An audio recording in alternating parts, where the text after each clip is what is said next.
Daddy అలాగే సుధాకర్ కూడా తప్పకుండా ఏర్పాటు చేస్తానమ్మా. నువ్వు అడగటం నేను కాదంటావునా? Thank you sir. ఏ పద్మ, పద్మ ఏంటి మా పొలం వైపు వెళ్తున్నావు? మా అన్నయ్య కోసమేనా? మీ అన్నయ్య ఏమైనా కృష్ణ పరమాత్ముడా రోజు వెళ్ళి దర్శనం చేసుకురావడానికి? మరి ఇలా ఇటెక్కడికి వెళ్తున్నావు? మీ అన్న చెల్లెలు ఏమైనా ఈ దారిని కాంట్రాక్ట్ తీసుకున్నారా? అమ్మా తప్పైపోయింది, క్షమించు. క్షమించాను గాని ఆ క్యారెల్ ఏముంది? గారెలు తింటావా? ఏం అక్కర్లేదు, మేము వండుకున్నాం. కావండి చూడు. అస్సరే గారెలు తీసుకుని పొలాల్లోకి వెళ్తున్నావేంటి? నేనా వనభోజనానికి? నువ్వే భోజనానికి వెళ్తున్నావో నాకు బాగా తెలుసులే. మా అన్నయ్య మాత్రం నువ్వు చేసిన గారెలు ఏం తిండు. తిండా? అలాగా, ఎందుకు తిండో నేను చూస్తాను. తినిపించడమే కాదు, నేను తెచ్చిన గారెలే చాలా బాగున్నాయని మీ అన్నయ్య చేత అనిపిస్తాను. పందెమా? పందెం. ఏది ఆ గారెలు? ఏమిటి మళ్ళీ ఇటు వచ్చావు? పూలు ఏమన్నా కోసావా? ఏ కోస్తే ఏం చేస్తావు? ఏం చేస్తానా? పూలు పెట్టుకోవడానికి వీలు లేకుండా నీ జర కోసేస్తాను. సరే, ఏదో పెద్ద ఆవిడ అడిగింది కదా బాగుంటదని నీ కోసం మీ అమ్మగారు చేసిన గారెలు తీసుకొచ్చాను. నువ్వేమో అది కోస్తాను ఇది కోస్తాను అంటున్నావు. సరే పో. అగాగు, మా అమ్మంత ప్రేమగా పంపిస్తే తిక్కి తీసుకెళ్తావా? నిన్నేమన్నా ఇటు? నేనే పెడతాను. సరే, మంచి ఆకలి మీద ఉన్నాను రాని. మీకు గారెలు అంటే చాలా ఇష్టమా? గారెలే కాదు, మా అమ్ముండి నువ్వు ఏమైనా సరే ఇష్టమే. ఆహా, ఒక్కొక్క చేతి మహత్యం అనుకో. మా అమ్ముడిని గారెలు ఎంత రుచిగా ఉన్నాయో చూసావా? నువ్వు కూడా తిను. ఎందుకలా నవ్వుతావు? ఇప్పుడు మీరు తినేవి మీ అమ్మగారు చేసినవి కాదు, నేను చేసింది. ఇదిగో మీ అమ్మగారు చేసిన గారెలు. అదే ఏమిట్రా మాదిరిగా ఉన్నాయనుకున్నాను. ఇదన్నమాట అసలు కథ. ఓ చిట్టి గారెలు.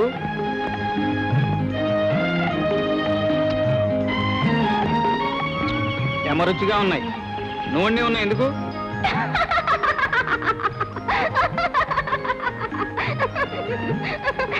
నాకు తిక్కరేగిందంటే ఈ గారెలాగా నిన్ను కూడా కసా నవిలి పారేస్తాను. చూసావా తెలిసి పంతేలా నేనే గెలిచాను. పందెమా? అవునన్నయ్య, తను చేసిన గారెలే బాగున్నాయని నీతో అనిపిస్తానని నాతో పందెం కాసింది. ఇప్పుడు నువ్వేమో ఆవురు ఆవురు తింటూ తెగ మెచ్చేసుకుంటున్నావు. అయితే ఈ గారెలు ఈ మహాతల్లి చేసినవే. నా కూతుర్ని నీ కొడుక్కిచ్చి పెళ్లి చేయాలా? ఆ తాగుబోతు వెధవకి నా కూతుర్ని అడగడానికి నీకు నోరేలా వచ్చింది? అదేంటి బావా ఎంత చెడ్డ? వాడు నీ చెల్లెలు కొడుకు.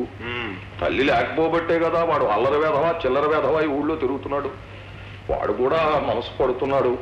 అమ్మాయి నా ఇంటి కోడలుగా వస్తే వాడు కూడా మంచిగా మారి ఓ మనిషి అవుతాడని ఒక ఆశ. ఆశ ఆశ ఉండటం సహజమే. తోడబుట్టిందని నీ కట్టబెట్టి అది ఎంత సుఖపడిందో కళ్ళని చూశాక కన్నబెట్ట గొంతు కూడా కొయ్యలేను. కాదు, కొంచెం ఆలోచించు.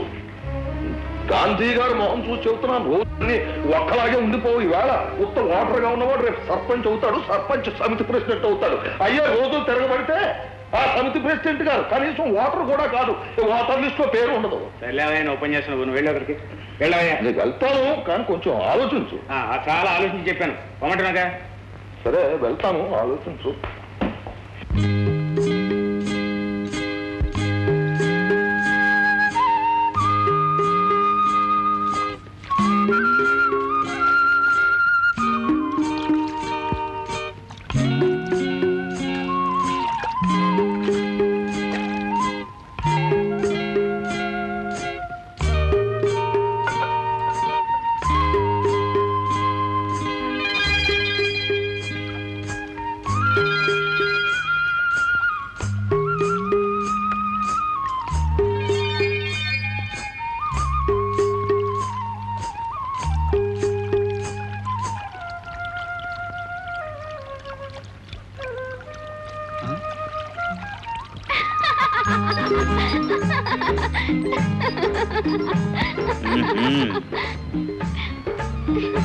ఇక్కడ ఉన్నావా? ఏమిటి బుల్లోడా, ఆకలిగా ఉందా? అవును బుల్లెమ్మ, ఇప్పుడు దాకా కడుపుకే ఆకలైంది. ఇప్పుడు నేను చూస్తుంటే కళ్ళకు కూడా ఆకలవుతోంది. మరింకే, అలా చూస్తూనే కడుపు నింపుకో. నేను ఈ క్యారీ ఖాళీ చేస్తాను. సంతోషించగానే కిందకు దిగు, ఇద్దరం కలిసి తిందాం. నేను దిగను, కావాలంటే నువ్వే ఎక్కువ.